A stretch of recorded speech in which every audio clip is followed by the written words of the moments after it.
Pues ya estamos de vuelta en este servicio online. Gracias por permanecer conectado. Mandamos nuevamente saludos a quienes están conectados a través de Facebook y de YouTube. Es a través de Facebook en donde tenemos abierto el chat y podemos ver los saludos que están enviando. Gracias a todos. Y bueno, pues ya se ha llegado a la hora de tener esta enseñanza y antes, como lo tenemos ya una costumbre, tener esta charla, esta plática previa con quien nos va a estar enseñando la palabra. Está con nosotros el pastor Antonio Lázaro de Casa de Oración Manzanillo. Muy buenas noches, pastor. ¿Cómo estás? Muy bien, hermano. Gracias a Dios aquí con mucho gusto y agradecido también por la invitación y con ganas de compartir lo que Dios nos ha dado. Muchas gracias, pastor. Pues la semana pasada estuvo por acá compartiendo la palabra a tu hijo, el pastor Benjamín Lázaro. Fue una gran bendición. Estuvo compartiendo un tema para los padres que según lo que he escuchado con los hermanos de la iglesia, pues fue de mucha bendición y causó un impacto muy fuerte en sus vidas. Y bueno, damos gracias a Dios por eso. Qué bueno, gracias a Dios. Es un gozo muy grande ver a los hijos crecer también en esto y servir al Señor. ¿Cuántos hijos tienes, pastor? Sé que tienes a Benjamín, conozco a Eliud también. ¿Y tienes más Perfecto. hijos? Tengo una hija que es la de en medio que vive con nosotros aquí en Manzanillo. Ok. Es muy buena guitarrista también. Ah, ¿cómo no? Sí, ya la ubiqué. ¿Cómo no? He Ah, sí. escuchado, alguien me mandó por ahí algunos clips, sí, tremenda guitarrista y me imagino que también es quien te está ayudando por ahí para el tema de las cámaras y la conexión y todo, ¿no? Gracias, por cierto. Exactamente. Sí, hermano. Sí, aquí estamos ¿Ella bien. cómo se llama? Ella se llama Yemina, le decimos Yemi de cariño. Ah, bueno, gracias, Jamie. Saludos, gracias por asistir a tu papá allí con el tema de la cámara y todo. Y mis respetos como guitarrista, buenísima, increíble. Es una bendición ver servir a los hijos, ¿verdad, pastor? No te da ninguna otra cosa esa paz en tu corazón, sino el ver a tus hijos caminando rectamente en los caminos de Dios. Qué Tienes la bendición. idea de tener una familia pues enteramente preparada y consagrada para el Señor. Qué bendición. Y Eliud, pues allí lo conozco, hemos servido juntos cuando he ido por allá para Guadalajara en casa de oración. Él está ahí en Guadalajara y ministra también tocando el bajo. Es una bendición tener a esa familia. ¿Y casado por cuántos años, pastor? 43 años ya, hermano. Wow, toda una vida. Hay medio camino. Amén. Qué bendición. Pastor, pues como habíamos platicado previamente, este espacio que tenemos los miércoles es como si fuera nuestra reunión de oración en la congregación. Como estamos en una ciudad bien grande, de hecho el fin de semana pasado fuimos a visitar a unos hermanos que tuvieron a su bebé y estaban en el oeste de la ciudad. De nuestra casa, que es su casa, nos quedaba a nosotros 45 minutos. Pero tenemos Wow. hermanos que viven en el este de la ciudad y son otros 45 hasta una hora. Así que pensábamos, imagínate que estos hermanos van a visitar a los del este al oeste, ¿no? Está larguísimo y con el tráfico es imposible y entendemos Sí. esto y gracias a Dios por la tecnología que nos da y podemos los martes tener nuestro discipulado, se conectan más o menos unas 60, 70 cuentas de Zoom, así como estamos ahorita, muchos son parejas, así que yo creo que hay un número como de 110 personas conectadas en el discipulado de los martes que tenemos, que es algo, digamos, cerrado, no lo transmitimos en plataformas digitales. Y luego el miércoles es nuestra reunión de oración. Tenemos este tiempo, como viste, de adoración, oramos por las peticiones y teníamos antes una enseñanza que daba yo, pero el Señor nos ha ido dirigiendo para invitar a pastores de otras casas de oración y no sabes la bendición que ha sido, ¿eh? Fue algo que no planeamos y cada vez que yo platico con hermanos me dicen, oye, qué bendición el poder conocer a los pastores de otras congregaciones de casas de oración, que a veces el pastor Chuy los menciona en predicaciones y pues no los conocen, ¿no? Pero tenemos esta oportunidad de a través de esta plática y del Zoom, de poder conocernos, que la iglesia te conozca un poco más. Yo en lo personal cuando platico con pastores como ustedes, de que obviamente tienen todo un camino recorrido, todo un matrimonio de más años de los que tengo yo, aprende uno mucho y aprende uno no solo de la enseñanza, sino también de la experiencia que tienen. Así que gracias, pastor, por aceptar la invitación y por tu disposición desde un principio, desde que te invité, estuviste ahí dispuesto para compartir con nuestra iglesia, Casa de Oración Houston.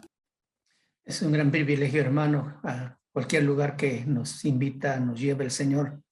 Compartir la palabra es una gran bendición que uno disfruta porque ves la recepción que están teniendo los hermanos y la bendición que es para ellos también. Gracias. Amén. Y pastor, ¿cuántos años de cristiano tienes? ¿Hace cuánto tiempo te convertiste al Señor? Échale cuentas, yo tenía 12 años cuando me convertí al Evangelio. Algo así como que serán 56, tengo 69 años. Ya Ya, son bastantes años. ¿Y fue en sí. donde tú eres originario de ahí de Colima o de dónde eres originario? No, mi hermano, tengo la dicha y la bendición de ser un indígena purépecha de Michoacán y viví en los primeros 8 años en una isla de la laguna de Pátzcuaro que se llama Yunuen.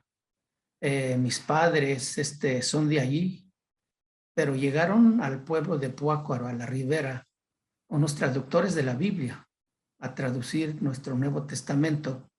Y mi papá trabajó con ellos, siendo todavía soltero, como hablante de la lengua. Y mi mamá trabajó con unas enfermeras, 2 enfermeras que llegaron y pusieron una clínica en el pueblo para atender a toda la gente de la ribera. Entonces, tanto mi papá por allá con los traductores y mi mamá con las enfermeras escucharon el Evangelio. Se convirtieron, se casaron ahí y pues nosotros nacimos en un hogar cristiano. Así Wow. que desde chico yo empecé a conocer la iglesia, las actividades y con mucha alegría participar en los eventos de la iglesia, hermano. Wow. Y entonces a los 12 años tienes tu encuentro personal con el Señor, porque allí yo me identifico contigo, ¿no? Aunque yo no nací en una familia cristiana, mis papás se convirtieron cuando yo era muy niño. Y yo, bueno, obviamente me empecé a ir a la iglesia. Platicaba el otro día con un hermano acerca de todo este movimiento de la alabanza y la adoración que se dio por allá en los 80s, 90s. Recuerdo yo, en los 80s, pues yo era un niño, y recuerdo yo que en esos grandes eventos yo no, o sea, iba a los conciertos y a las noches de alabanza, pero yo no estaba en las noches de alabanza, sino en el salón de niños. Entonces, muchos de mis recuerdos de niño fueron ahí en la iglesia, pero fue hasta después, así como lo mencionas tú, que tuve mi encuentro personal con el Señor, cosa que los padres debemos de estar conscientes de que nuestros hijos deben de ser expuestos al Evangelio y ellos mismos dar su respuesta al Evangelio. Y Exacto. nosotros asumir eso y no demandar de ellos una vida cristiana si todavía no son cristianos. Entonces, Así eso es es. algo muy importante y qué bueno es que puedas mencionar ese punto, ¿no? Así es, hermano. Sí, no hay como dejarlos que ellos decidan una vez que la palabra también los confronta, porque eso fue lo que pasó conmigo. Y yo siendo un niño, pues trataba de ser obediente y ser el hijo predilecto de la familia. Pensaba yo que iba a ir al cielo con todo y zapatos, porque era bueno, pero pues entendí por la palabra que yo estaba tan perdido como aquel que es un malvado, ¿no? Y cuando yo entendí que mi vida estaba lejos de Dios, aunque yo estaba en la iglesia, me dio un pánico y clamé al Señor que me salvara, que fue ahí donde experimenté esa conversión que Dios me dio vida ahí. Y de ahí para acá, hermano, una vida continua de aprendizaje. Ya tiene Amén. bastantes años. ¿Y empezaste a servir al Señor inmediatamente después de que te convertiste a los 12 años o de más adelante? ¿Cómo fue? No, fíjate que algo que me impresionó mucho la vida de los traductores era que ellos eran tan diferentes de color, de estatura y que hablaban otra lengua. Eran americanos. Eran americanos, americanas también las enfermeras. Entonces yo me preguntaba, yo le decía a mi mamá, mamá, ¿por qué ellos son tan diferentes de nosotros? Ella me decía, pues es que ellos vienen de lejos, ellos son de otro país y vienen aquí a enseñarnos la palabra y pues ayudar a la gente. Y eso fue lo que a mí me impactó, me tocó. Yo decía, ¿por qué esta gente? Yo tenía como 6 años cuando le hacía estas preguntas a mi mamá. Y yo decía, yo quisiera ser como uno de ellos, servir a la gente, porque pues también mi mamá me llevaba a la clínica y yo veía mucha gente ahí sufriendo de dolor, de enfermedades y eso tocaba mi corazón de niño. Yo decía, yo quisiera ayudar a esta gente. Y pues fui creciendo y estudié y me fui a preparar, me fui a estudiar medicina en la Universidad de Morelia. Pero a la vez también sentí ese anhelo de servir a Dios. Entonces, mientras estudiaba la carrera, también me involucré en un grupo misionero ahí en Morelia y apoyando a un pastor joven también en una misión y de alguna manera estuve involucrado en la obra hasta que terminando mi carrera el Señor me llamó ya a tiempo completo a las misiones. Y, ¿Alguna vez ejerciste la medicina o fue inmediatamente? eh, en alguna institución médica, no, hermano, Dios no me dio chance, porque también yo le dije, Señor, déjame nomás terminar la carrera. Y el Señor me tomó la palabra. Entonces, cuando yo terminé mis estudios, me dijo, ahora sí, vente para acá. Y me mandó a la selva lacandona de Chiapas por 3 meses. Un mundo totalmente distinto a la que yo estaba viviendo en esos 6 últimos años en Morelia. Una, parecía como que yo hubiera regresado en la vida unos 50, 80 años atrás, en la pobreza, Wow. la marginación, en, en todos los aspectos, hermano. Y me sentía yo, pues muy raro, porque dije, ¿qué estoy haciendo aquí? Pero bueno, Dios tenía sus planes y fueron los donde Dios puso, yo creo que los cimientos de un verdadero llamado para entregarme y al trabajo, porque de ahí para adelante ya no paramos. Wow. Fíjate cómo impacta, y eso es algo que el pastor Chuy a menudo hace referencia, de cómo Estados Unidos, este país donde nosotros vivimos, ha enviado misioneros por tantos años, ¿no? Hace muchos años, los recursos y los presupuestos de las iglesias grandes iban mucho hacia el tema de las misiones y también no solo los recursos, sino también las personas eran enseñadas para eso precisamente. Vamos a lugares en donde hay necesidad, a manifestar ese interés que el Señor Jesús tenía por los enfermos, por los pobres, a dar nuestro tiempo sanando o atendiendo médicamente a las personas, ayudándoles a que aprendan a leer, etcétera, haciendo un bien por el prójimo, ¿no? Ese es un principio básico que el Señor Jesús y enseñó y bueno, a través de los años eso ha ido menguando, al menos no quiero sonar como que los tiempos de antes eran mejor, pero por lo que yo veo, las evidencias que vemos, ese día que te digo que fuimos a visitar a estos hermanos, pasamos por la carretera 10 aquí en Houston y pasamos a mano derecha una iglesia muy grande, no voy a decir su nombre, solo voy a decir que tenía una fuente, un muro enorme con una fuente iluminada, que yo le decía a mi esposa, ¿tienes idea de cuánto cuesta? ¿Cuánto costó construir esa fuente y cuánto cuesta mantener esa fuente? Hermosa, ¿eh? Se ve preciosa, a la entrada de la iglesia.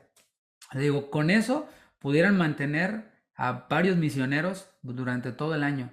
Pero Exacto. las prioridades han cambiado. En vez de tener un misionero allá o una familia de misioneros allá, poner una fuente, ¿no? Y vemos cómo los presupuestos y las prioridades han cambiado en ese tiempo, ¿no? Y eso el Señor nos lo va a demandar, ¿no crees? Hay que temblar, hermano, porque no es un compromiso pasajero, es algo que queda en el corazón y que debemos atender también. Lamentablemente la situación de las iglesias pues sí está enfocada mucho a lo interno de la misma iglesia, sus propias comodidades, hasta los eventos que hacemos, ¿no? En las iglesias, dirigido a los jóvenes, a los varones, mujeres, congresos, eventos y misiones, pues nos hemos olvidado. Queda como algo fuera, como algo que está para otra persona, no para nosotros, porque somos iglesia, pero misiones es una parte integral de la iglesia también. Eso es algo que debemos de tener en la mente y eso es algo que también el Señor nos está inquietando a nosotros. Platicaba yo con alguien hace tiempo también y le decía, mira, primero nosotros somos una iglesia joven, vamos a cumplir apenas nuestro cuarto año y le decía, necesitamos poner los fundamentos de entre nosotros mismos para después ya entonces empezar a enseñar el tema de las misiones, pero desde ahora no queremos dejarlo de lado, queremos que se sepa que eso está allí, que es importante, que el Señor lo espera de nosotros. Nosotros apoyamos, obviamente, otras misiones en otros lados, pero oramos para que en su momento de aquí, de nuestra congregación, pues salgan misioneros, el Señor levante misioneros, que dejemos de estarnos peleando por la plataforma y que asumamos ese llamado que obviamente no todos tenemos, de salir y predicar el Evangelio ahí en donde hay tanta necesidad, en donde no solo hay necesidad del Evangelio en sí mismo, sino necesidad pues del pan, necesidad de tantas cosas básicas que nosotros aquí desperdiciamos. Sí, mi hermano, yo creo que, y lo he dicho muchas veces, iglesia que no tiene visión del campo no está completo, porque está haciendo un lado un mandamiento que Dios muy específicamente encargó a su pueblo y en aquel tiempo a la gente que la había capacitado. Y pues por ahí nosotros también, ¿no? Porque hemos sido tan bendecidos con el mensaje del Evangelio que no podemos descuidar ese compromiso. Y creo que lo que quiero compartir también hoy toca ese punto muy importante. Amén. Entonces, inicias en el ministerio, tan pronto terminas tu carrera. Y cómo fue tu contacto ya, digamos que con el pastor Chuy Olivares, con el hermano Pablo Hunter, y ya en el campo misionero? Platícanos un poquito de eso, pastor. Mira, terminando mi carrera, tan fuerte era mi anhelo y deseo de servir a Dios que me di cuenta de un grupo misionero de hermanos indígenas choles de Chiapas que se habían ido a instalar a la Huacana, Michoacán, por la zona de Tierra Caliente, y yo fui a buscarlos. Al encontrarlos, pues me gustó mucho cómo ellos estaban trabajando y me uní a ellos por 2 años. Pero también era un grupo que carecía de recursos. Entonces, uniéndome a ellos, pues vivíamos ahí en ese pueblo. A mi esposa y a mi hijo Benjamín, que estaba en brazos, los dejé con mis papás en Ario de Rosales. Y yo me trasladaba a la Huacana de lunes a sábado. Nomás los domingos estaba con ellos por 2 años. Entonces, carecíamos de recursos para el trabajo y hasta para las familias, porque algunos de los misioneros ya estaban casados, tenían hijos. Y pues presionados por esa situación, un día decidimos ponernos en ayuno, buscar a Dios, clamar al Señor que supliera lo que necesitábamos. En el segundo día del ayuno, el Señor usa a un hermano para darnos una palabra y diciendo: yo he escuchado sus oraciones y yo soy su Dios y yo voy a sustentarlos. Estoy enviando ayuda de lejos. Eso fue todo lo que dijo el segundo día. El tercer día, ya como a mediodía, nos llaman de afuera diciéndonos que un hermano americano nos buscaba. Salimos a ver y pues, sí vimos a un hombre alto, fornido, muy sonriente, nos habló y nos dijo, ya lo invitamos adentro del templo y ya se identificó, pues era el hermano Pablo Hunter. Y ya nos vio y dijo, pero bueno, dice, vengan conmigo, ayúdenme. Estaba afuera su camioneta cargada de costales de azúcar, de arroz, de frijol, de maíz, de jabón, de muchas cosas. Y le ayudamos a meterlo a la plataforma del templo, que era un templo de palos chiquito, largo, con techo de cartón en un lugar tan caliente. No, pues era terrible estar ahí adentro porque esa era la forma de ayunos que hacíamos, nos encerramos en el templo. Ahí vivíamos esos 3 días, ahí cantábamos, ahí orábamos, ahí nos enseñábamos, ahí dormíamos, ahí todo, en petates porque el piso hasta era de tierra. Entonces, ya que metimos las cosas, uno de los hermanos no se aguantó y le dijo: hermano Pablo, ¿y esto con qué nos compromete contigo? Dice: no, conmigo nada, dice. Es tú y Dios. Lo que yo quiero es que tu esposa tenga, aunque sea un puñito de frijoles para que coman mientras tú vas al campo. Y así fue como fue el encuentro con el hermano Pablo. ¿Quién le dijo dónde estábamos? ¿Quién sabe? No supimos ni cómo llegó, pero él llegó allí. Y desde entonces, hermano, en mi corazón sentí algo que nos unió, algo que hizo clic ahí. Y él regresó a Guadalajara, nosotros seguimos ahí. 2 años después, él regresa a uno de nuestros aniversarios de una de nuestras misiones y fue ahí donde ya él me habló más directamente, me dijo: no quisieras ayudarme en el campo. Eso cimbró mi corazón. Y en el anhelo y deseo de servirle, pero también el temor de algo que yo no sabía cómo hacer.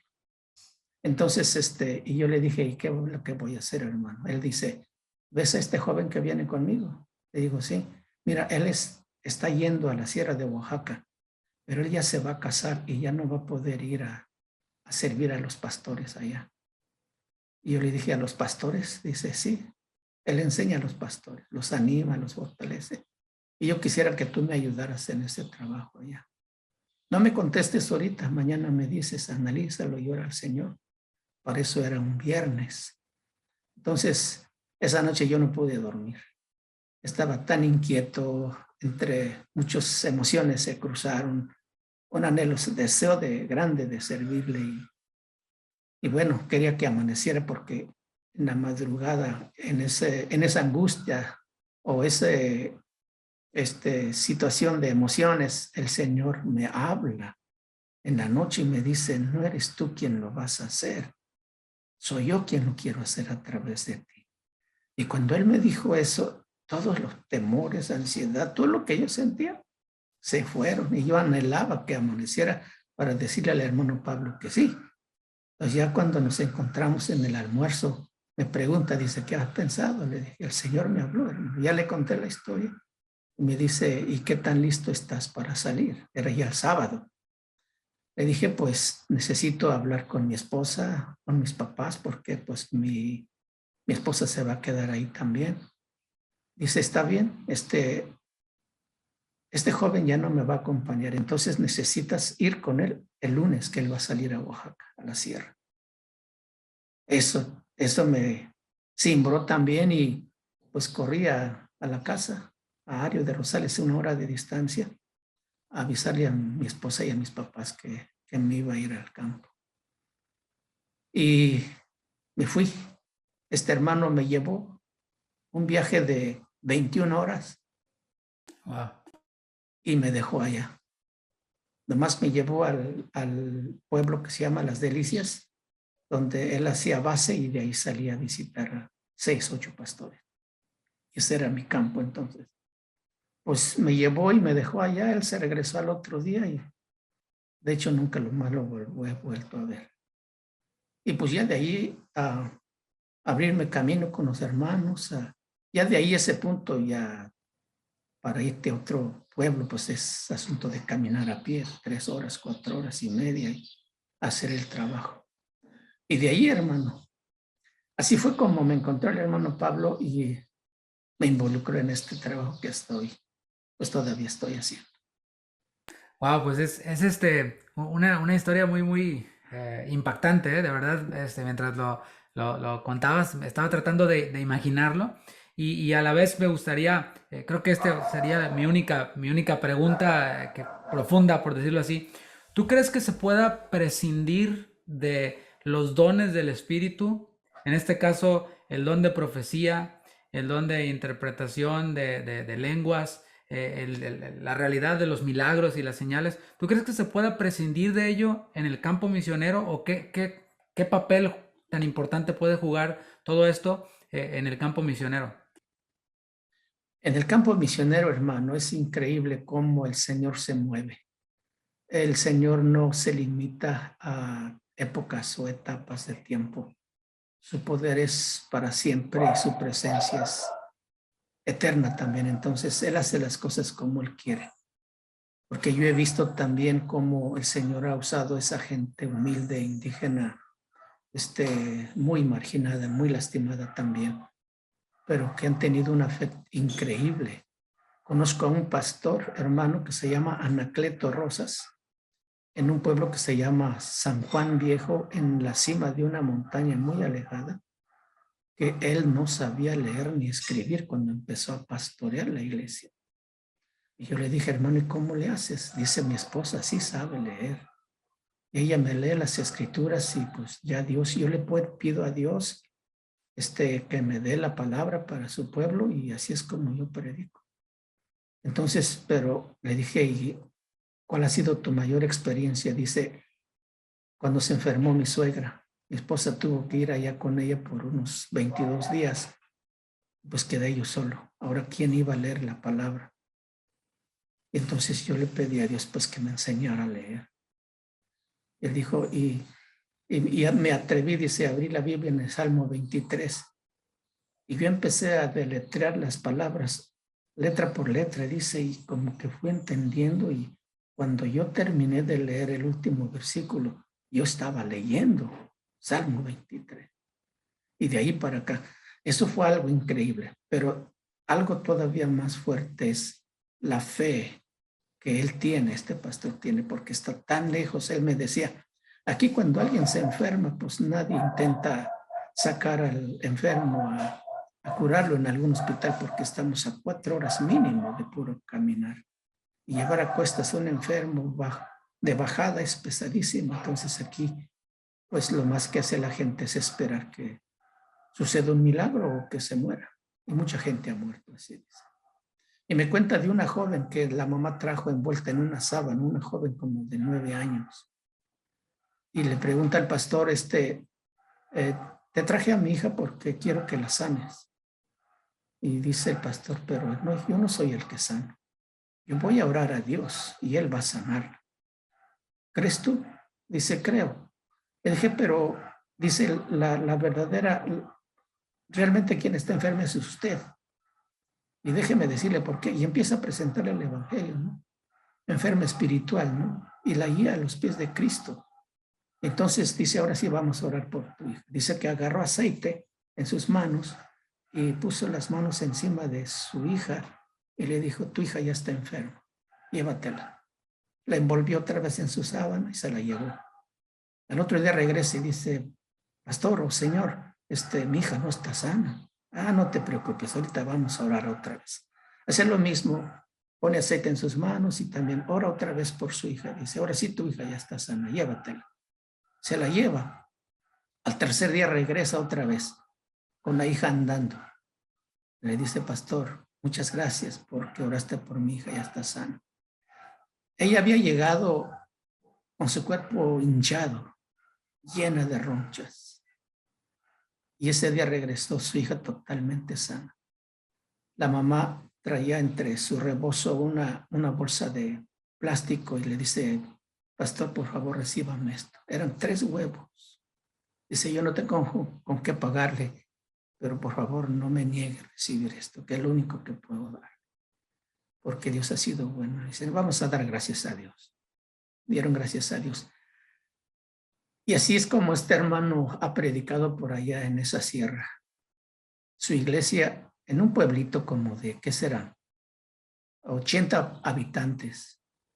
Tiene como 60 congregantes. Pero no todos son del pueblo, sino de los pueblos vecinos, donde Dios ha hecho un milagro de sanidad. Entonces, yo veo a este pastor, cuando lo escuchaba comentarme eso, no, yo me sentía desafiado terriblemente en la fe, ¿no? Porque este pastor en su sencillez, en su humildad, le cree a Dios y cree que él puede hacer algo y lo dice con tan seguridad que uno dice, híjole, qué certeza, qué convicción tiene este hombre. Y no solo eso, hermano, al grupo de pastores que ministraba yo, que se empezaron a quejar por situaciones que estaban pasando, él se pone de pie y dice, bueno, déjenme primero decirles, ¿cuál es el Dios en el que ustedes creen? No es el mismo que yo creo. Y les dio una buena jalada de oreja ahí a los pastores. Todos quedaron así calladitos. Y así, hermano, como este hermano que solamente se dejan guiar por el Señor y se dejan y creen en que Él va a hacerlo. Dios ha hecho grandes maravillas. Así Entonces, es. Como decías hace tiempo que platicábamos, tú y yo, me decías de que vamos a ministrar nosotros, pero salimos ministrados. Nosotros con su fe, ¿no? Dices tú, wow. sí, así es, hermano. Y de veras que esa gente no tiene de qué echar mano. Esa gente no tiene de qué valerse, solamente en Dios.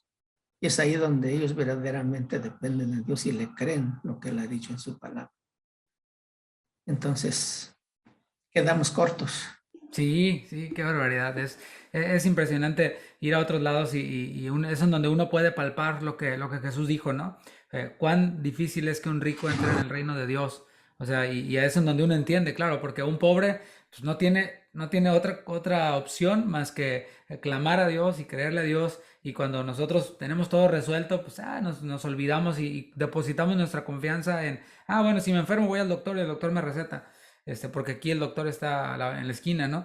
Pero una persona que está a 4 horas del doctor, pues no le queda más que confiar en el Señor. Y eso es una gran enseñanza de fe y también una gran enseñanza de creerle a Dios en el caso de ustedes como misioneros, de dejar tu carrera, dejar a tu familia, sabiendo que Dios se va a encargar de tu familia y sí que lo ha hecho, porque platicábamos hace un momento cómo tus hijos están en el camino del Señor, sirviendo al Señor, y ver cómo el Señor se ha encargado de ellos y creyéndole. Cuando nosotros nos encargamos de su obra, Él se encarga de nosotros, de todo lo que nosotros necesitemos, y eso es una gran lección. Pastor, y yo sé que tú estuviste también un tiempo en Guadalajara, en Casa de Oración. De hecho, allí fue donde yo te conocí, porque te veía predicar en los videos de Casa de Oración de hace 10 años, un poco más.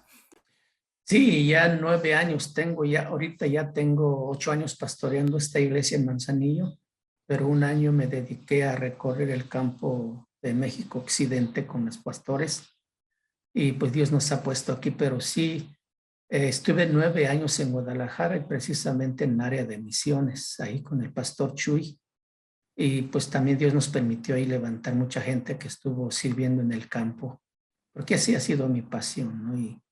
Y gracias a Dios porque ahí, bueno, al pastor Chuy yo lo conozco desde que él estaba recién salido del instituto. De hecho, él me acompañó algunas veces hasta la Sierra de Oaxaca, donde te digo que fue mi primer campo de trabajo. Y desde entonces, aunque anterior a estar ahí 9 años con él, yo estaba sirviendo en otra asociación cristiana, donde también Chuy un tiempo fue parte junto con su equipo. Pero ya salido yo de esa asociación, me invitaron ellos a trabajar ahí con ellos y me trasladé a vivir allá a Guadalajara. Ahora pues ellos me enviaron para acá para trabajar este campo y últimamente pues ya atender la iglesia que Dios nos permitió levantar aquí en Manzanillo. Qué bendición. Casa de oración para mí es una base, una enseñanza, una lección, una riqueza que Dios me permitió estar ahí para aprender también de ellos. Es una ¿Cómo no? bendición. ¿Cómo no? Y también es una bendición saber que Casa de Oración considera muy importante esta parte de las misiones para el pastor. Es muy, muy importante. De hecho, cuando fue el Congreso de Pastores, estuvimos platicando un servidor con otros dos pastores ahí con el pastor Chuy, y él mencionaba muchos testimonios, porque el tema inició por eso que pregunté hace un momento, ¿se podrá prescindir de los dones del Espíritu, del poder milagroso de Dios que sigue operando el día de hoy en el campo misionero? Y el pastor empezó a contarnos muchos testimonios de cosas que él vivió en el campo misionero con el hermano Pablo. Tu nombre salía a relucir también allí, no solo con el pastor Chuy, sino cuando platico con otros pastores como el pastor Adolfo Toscano de Tepic.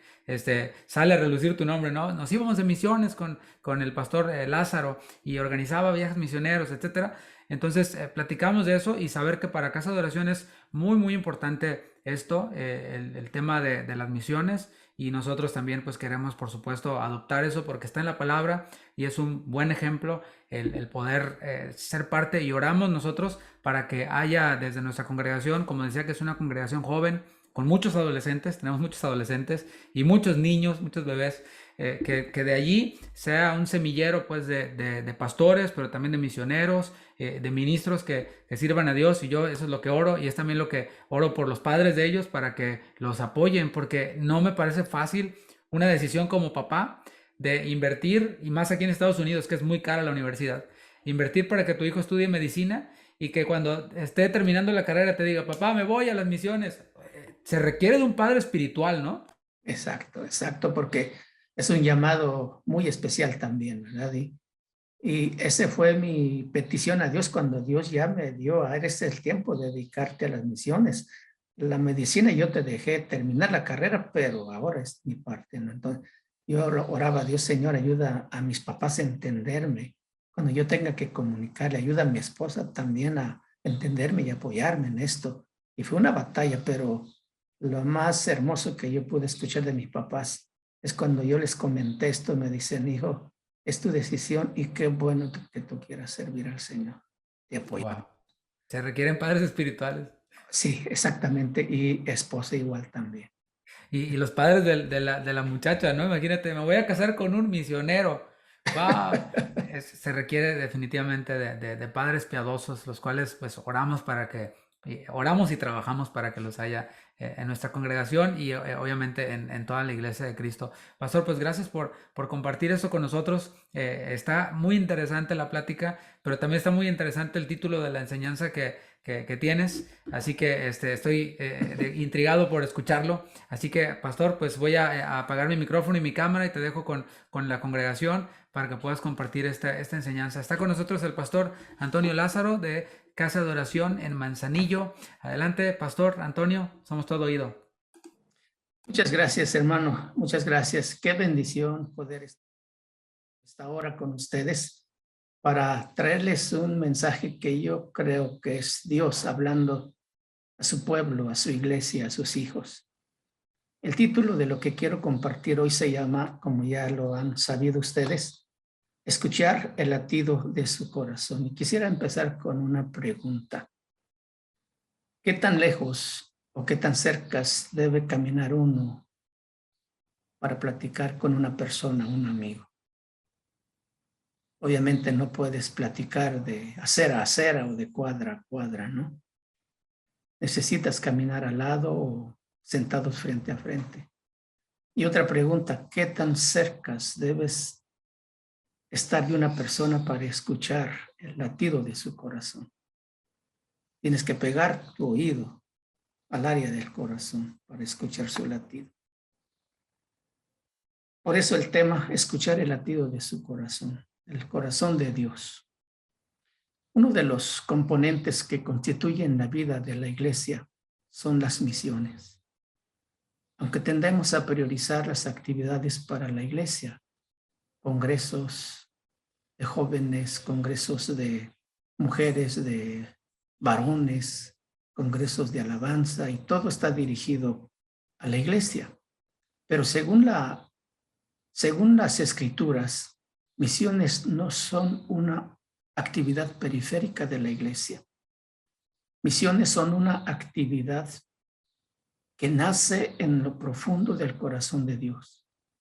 Por eso es que la palabra late con el pulso de las misiones, desde el libro de Génesis hasta Apocalipsis. Y la primera escena que nos presenta la Biblia es el Espíritu Santo activo en un proyecto misionero.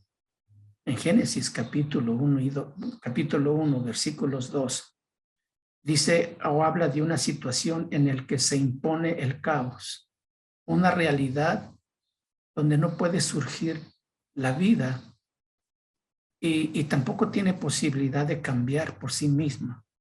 Y esta situación necesita la intervención de algo externo.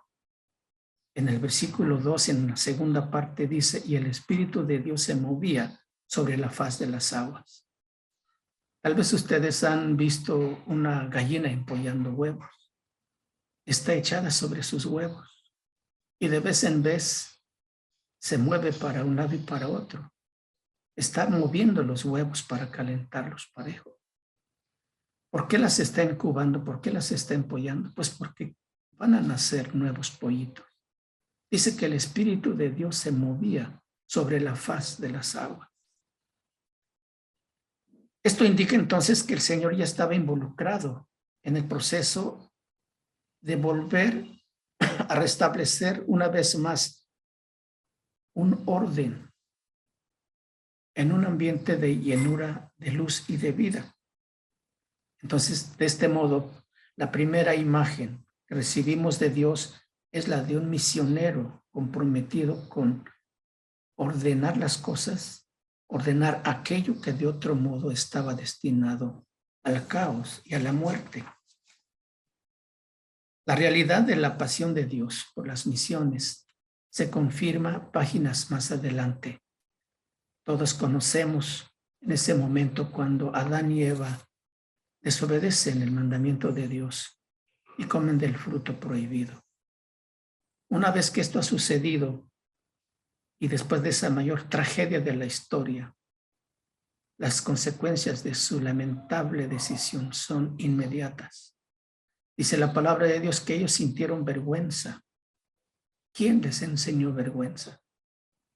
Optaron por esconderse. ¿Por qué se escondieron? ¿Por qué se llenaron de temor? Porque su vergüenza no era sana, sino más bien estaba teñida de miedo y de oscuridad. En otras palabras, las tinieblas habían vuelto a extender su manto sobre la creación. En Génesis 3, 9 y 10, que tú puedes leerlo en la palabra de Dios, a pesar de todo esto que ha sucedido, Dios toma la iniciativa ante una situación que está más allá de las posibilidades de esta primera pareja. Y el Señor Dios llama al hombre. Dios no sabía dónde estaba Adán. Dios claramente sabía dónde él estaba y no necesitaba que le contestara para encontrarlo. Esta pregunta, ¿dónde estás?, pone en evidencia dos cosas muy importantes. Primera, expresa el dolor más profundo del corazón de nuestro Dios que nos creó para vivir en comunión con Él. Ellos optaron por esconderse, no estaban en su punto de reunión.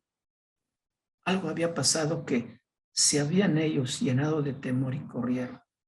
Y la segunda cosa que manifiesta es la oportunidad que le da al hombre para reconocer su error. Pero Adán prefiere echarle la culpa a su mujer. En esta interrogante, el latir del corazón mismo de Dios, de ese corazón misionero, un corazón que no dejará de hacerle al hombre a lo largo de la historia esta misma pregunta: ¿en dónde estás tú? En Apocalipsis, el último libro de la Biblia, capítulo 22, 3 y 5, encontramos el deseo profundo de Dios que no se debilita al paso del tiempo. Y aunque nosotros ninguno sabe cuánto tiempo pasará entre la creación y la manifestación gloriosa de ese Dios divino, en que ya no habrá más noche, en que no habrá más maldición, en que no habrá necesidad de luz, de lámpara, ni luz del sol, porque el Señor Dios iluminará y reinará por los siglos. Este será el momento culminante del gran proyecto misionero de nuestro Dios. Cuando se cierre el telón tras la historia de este planeta, descubriremos que la pasión de Dios aún conserva la misma intensidad. En anticipación a este hermoso desenlace, la Biblia nos da una mirada al corazón ardiente del Creador, uno que no descansa mientras haya alguien sin redención. Apocalipsis 22, 17 dice: y el espíritu y la esposa dicen: ven. Y el que oye, oiga. Y el que tiene sed, venga y beba, tome gratuitamente del agua de la vida. El deseo de Dios de dar al hombre amplia participación de sus bondades se funda en la misma eternidad. ¿Dónde estás tú en este proyecto misionero? Sería bueno preguntar o preguntarnos: ¿dónde estoy yo en este proyecto misionero de Dios? Encontramos en la palabra de Dios el relato único de un misionero como ningún otro. Del centro mismo de nuestra existencia, el corazón misionero de nuestro Padre encuentra su máxima expresión en la vida de su Hijo Jesucristo. Filipenses capítulo 2, versículos 6 al 8, nos provee la más amplia y perfecta descripción de la trayectoria del Cristo misionero. Aquí encontramos todos los ingredientes necesarios para asegurar la eficacia de su obra. Y yo creo que debemos prestar mucha atención y con mucho interés estos pasos que siguió en la vida de Jesús el misionero, para que nosotros también podamos analizarnos o ver qué es lo que tengo que hacer yo también para cumplir con ese mandato. En primer lugar, encontramos en el versículo en el versículo 6, una renuncia a sus derechos. Dice que no consideró el hecho de ser igual a Dios como cosa a que aferrarse. Y esta de renuncia a sus derechos es fundamental, es indispensable y es lo primero que uno tiene que hacer para cumplir la tarea del Señor. Renunciar a nuestros derechos. Número 2, encontramos un sacrificio de los intereses y proyectos personales. Dice que se despojó a sí mismo. Un sacrificio de los intereses y proyectos personales. Número 3, una radical transformación para identificarse con el objeto de su amor. Dice el versículo 7 en su segunda parte, haciéndose semejante a los hombres. El Verbo encarnado tomó forma humana, primero para venir a mostrarnos el camino de regreso al Padre y segundo, para poder morir, porque Él era eterno. El serse hombre era la única manera de morir y pagar la cuenta que teníamos por nuestros pecados. Una radical transformación para identificarse con el objeto de su amor, con los hombres. Número 4, una actitud de servicio y amor hacia los que pretende bendecir. Dice, tomando forma de siervo, se humilló a sí mismo. Una actitud de servicio y amor hacia los que pretende bendecir. Juan capítulo 13, lo pueden leer en su casa. Encontramos a este siervo de Dios, a ese Salvador en esa actitud de servicio y amor hacia los que Él estaba capacitando en ese tiempo. 5, una sumisión y un respeto absoluto hacia el equipo con quien se trabaja. Jesús nunca hizo nada por su propia voluntad. Todo lo que Él habló e hizo era lo que Dios le había dicho que hiciera. Y siempre buscó al Padre, muy de mañana, o ya despedido de la gente por la noche. Él seguía conectado con Dios, porque de Él recibía toda la instrucción de lo que Él iba a hacer. Y número 6, una disposición a pagar el precio necesario para redimir a los que habían sido enviados a rescatar. Dice, y muerte de cruz. Una muerte horrible. Un alto precio. Si nosotros tratáramos de entender estos puntos que Jesús realizó para que también podamos asegurar la eficacia del trabajo, no podemos hacer otra cosa más que ir paso a paso también con lo que Jesús presenta aquí. Porque esta identificación o este cumplimiento total de los requisitos de la misión que se le encomendó, también le ganaron la más amplia bendición del Padre.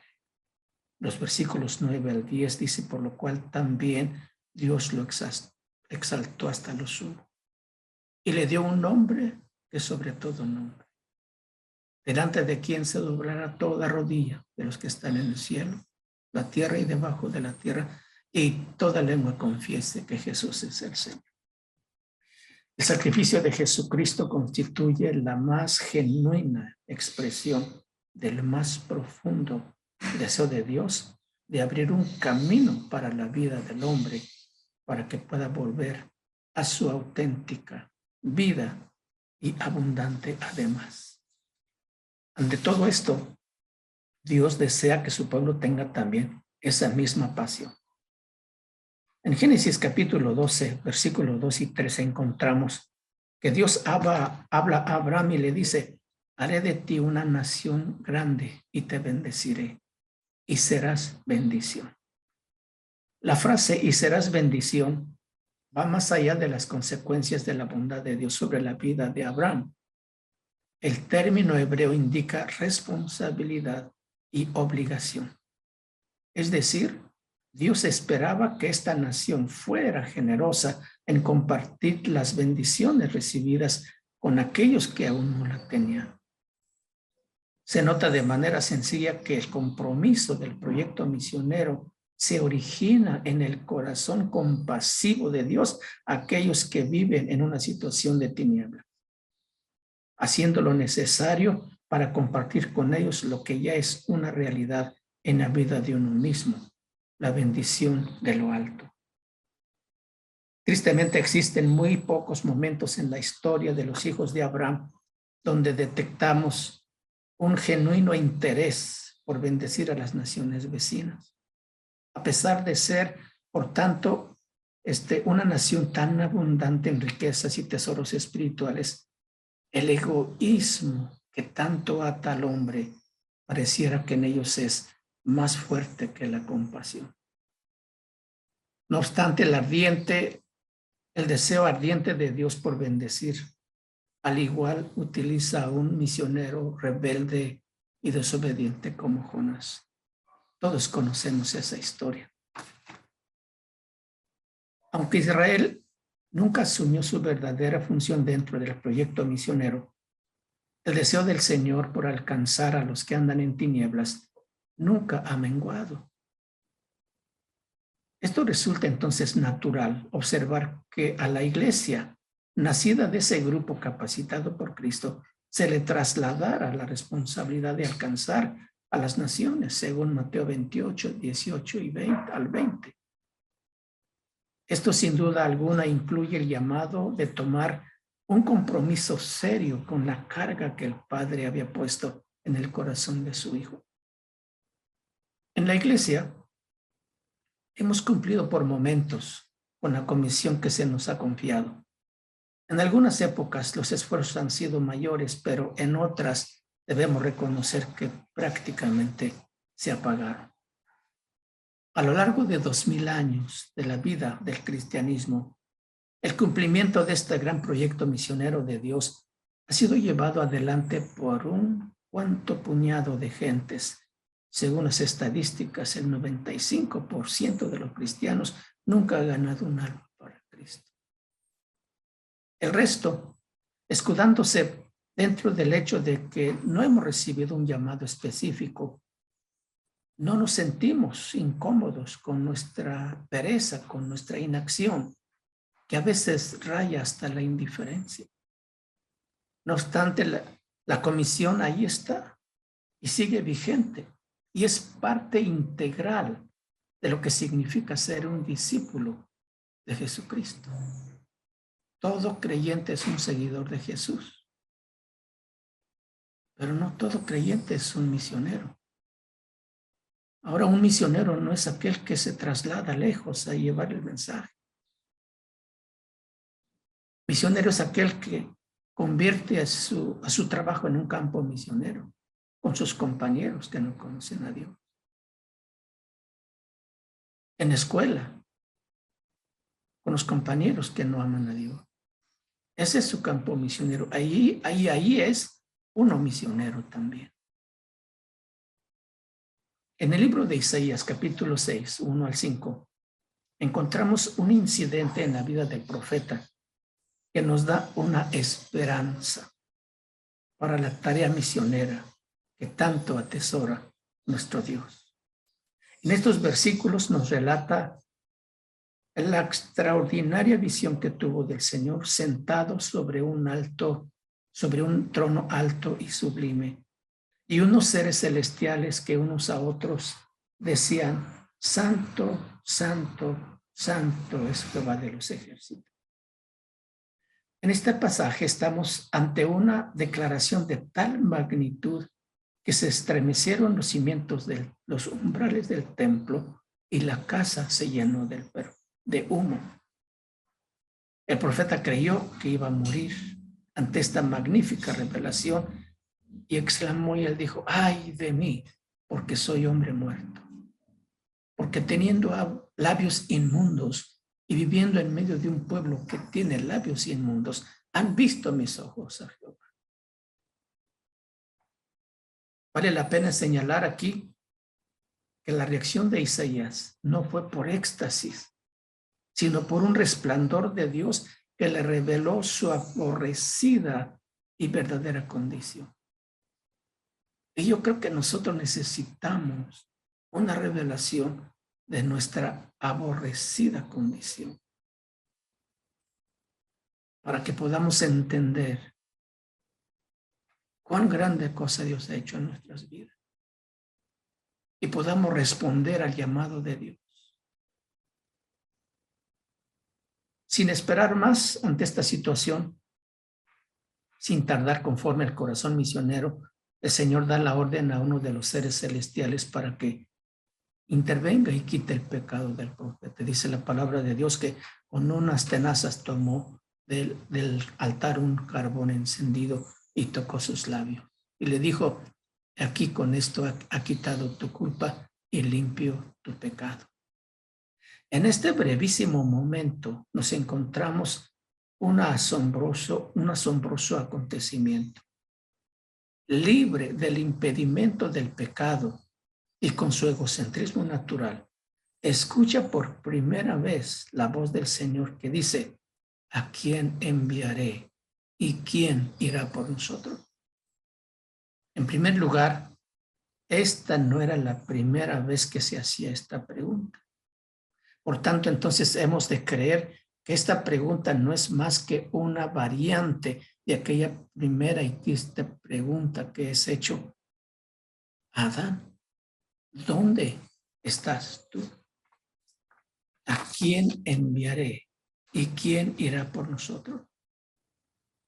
Como hemos visto entonces, el deseo de acercarse al hombre está instalado en el corazón mismo de nuestro Dios misionero.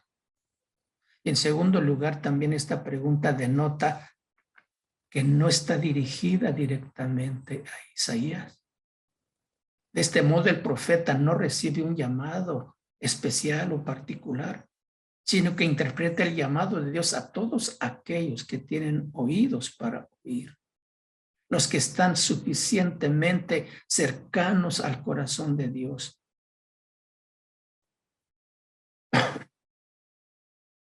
Aquellos que prestan su oído a Dios y no caminan a distancia de Dios, sino que caminan tan cerca de Él que puedan escuchar ese latido misionero del corazón de Dios.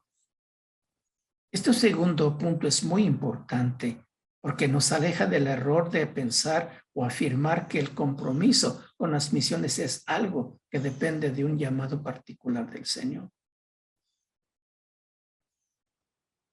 ¿A qué conclusión llegamos con esto, hermanos? Escuchen bien, la falta de compromiso de nuestras vidas a las causas de las misiones no radica en una escasez de responsabilidad, más bien delata una falta de cercanía al corazón de Dios. La experiencia de Isaías nos ofrece clara evidencia de que es imposible entrar a la presencia de Dios sin ser conmovido por su corazón misionero. A lo largo de la historia del pueblo de Dios, quienes han caminado cerca de Él siempre han sido movidos por el latido de su corazón, a una genuina compasión por los que sufren y agonizan. Están sumergidos en un mundo de tinieblas y de pecado.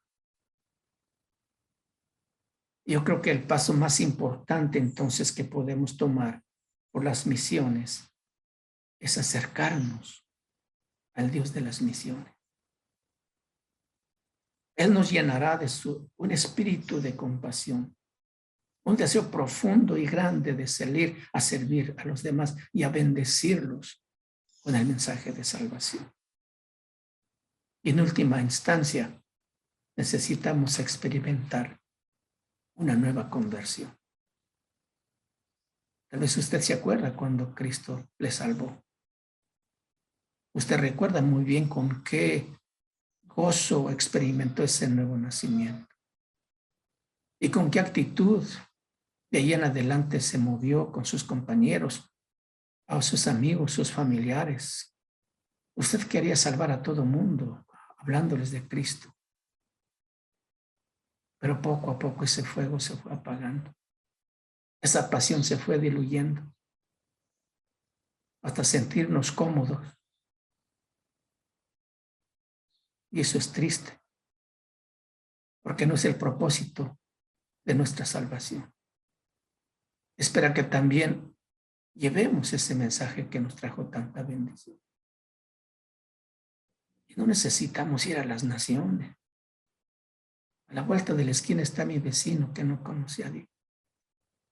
En la aula de clases está mi compañero que no solo no conoce a Dios, sino que está perdido en un mundo de pecado. En el centro de trabajo. En todos lados hay necesidad. Pero nuestro corazón sin pasión no puede ser movido a misericordia para hablarles de Cristo. Por eso es que digo que en última instancia necesitamos experimentar una nueva conversión. Que el Señor nos ayude, que podamos acercarnos tan cerca de su corazón que podamos escuchar el latido, esa pasión que lo movió a enviarnos a su Hijo Jesucristo. A ese misionero por excelencia, al único de todo el universo, que dejando la gloria del Padre, se vino a encarnar para vivir con nosotros y traernos este camino de regreso al Padre. Es lo que necesitamos anunciar. Es nuestro compromiso y es nuestra responsabilidad. Y créanme, de esto un día vamos a dar cuenta a Dios también. Y espero que esta palabra haya tocado nuestro corazón y nos despierte a tomar un serio compromiso con Dios. A tomar un serio compromiso y responsabilidad de esa pasión que Dios tiene para alcanzar al hombre y rescatarlo del infierno. No tenemos más que acercarnos más a Dios, profundizar esa relación con Dios, esa intimidad intensa con Dios. Y esa pasión Dios la va a poner en tu corazón. Y tú vas a salir a hablar y compartir de este mensaje que Dios ha hecho en tu vida. No se necesita gran preparación. La mujer samaritana corrió a su pueblo y todo el mensaje que entregaba era: vengan a ver a un hombre que me ha dicho todo lo que yo he hecho. Todo el pueblo se conmovió y vino Jesús y creyeron a Jesús. Estos hombres de vulgo, como los llamaban, pescadores humildes, sencillos, solamente hablaron la palabra de Dios, obviamente respaldados por su Espíritu Santo. Y mire cómo nos llegó el Evangelio a nosotros. Inició allá y nosotros estamos disfrutando, pero de aquí para adelante, ¿qué estamos haciendo nosotros? Oremos a Dios para que nos ayude a entender el gran compromiso que tenemos. Le debemos mucho a este mundo, porque ellos saben que nosotros somos cristianos. Y lo que ellos están buscando en otro lado, en otros medios, en otros lugares, nosotros lo tenemos. Por eso es que les debemos mucho, porque dependerá de nosotros que ellos sean salvos. Tenemos una gran deuda con Dios también, porque nuestra redención tiene un valor incalculable. La vida, la sangre de Jesucristo. Que Dios nos mueva en esa compasión, hermano. Oremos a Dios Padre en el nombre de Jesús. Tu palabra la hemos escuchado en esta hora, Señor. Ayúdanos, Padre, a darte la respuesta más adecuada. De un corazón que se conmueve, Señor, por entender cuál es el enorme compromiso que tenemos. También con la seguridad de la promesa que tú nos has dado de ir con nosotros, de estar con nosotros. también de darnos la palabra que necesitamos compartir. Solamente esperas que nos dispongamos, Señor, a hacer tu voluntad. En esta hora, Señor, disponemos nuestro corazón, nuestro oído cercano a tu corazón, para escuchar ese latido misionero que nos llama y nos envía a predicar tu palabra, Señor. Te lo pedimos en el nombre de Jesús. Amén. Amén. Amén. Amén. Muchas gracias, pastor, por la enseñanza. Nos deja reflexionando. Nosotros cada miércoles tenemos esta transmisión y hemos estado enfocándonos en la familia, aunque también estamos incluyendo esta parte importante de nosotros como creyentes, que tiene que ver con la predicación del evangelio. Las misiones ciertamente empiezan, como decías, ¿no? En nuestra colonia, en nuestra familia, en nuestro entorno, y es importante el considerar esto, el no llenar nuestras iglesias de cristianos que vienen de otras iglesias, ¿no? Sino que podamos, que las iglesias se llenen, pero gracias a la predicación, al cumplimiento de esta gran comisión que cada creyente tenemos, y a eso me refería hace un momento, en donde decía que es importante empezar a enseñar esto para después iniciar a enviar misioneros al campo. Ya estamos hablando de otro nivel, ¿no? Pero sin duda que es algo muy, muy importante que se queda en nuestro corazón. Gracias por compartir esta palabra, y también por la charla, por las experiencias compartidas con nosotros. Gracias, pastor, y gracias a tu familia, a tu esposa, a tu hija que estuvo por ahí asistiéndote. Esperemos pronto vernos nuevamente, y hago el comercial, por decirlo así, o el anuncio. Si usted desea escuchar las enseñanzas del pastor Antonio Lázaro, puede buscar ahí en YouTube o en Facebook Casa de Oración Manzanillo, y ahí puede ver las series, las enseñanzas que el pastor ha compartido.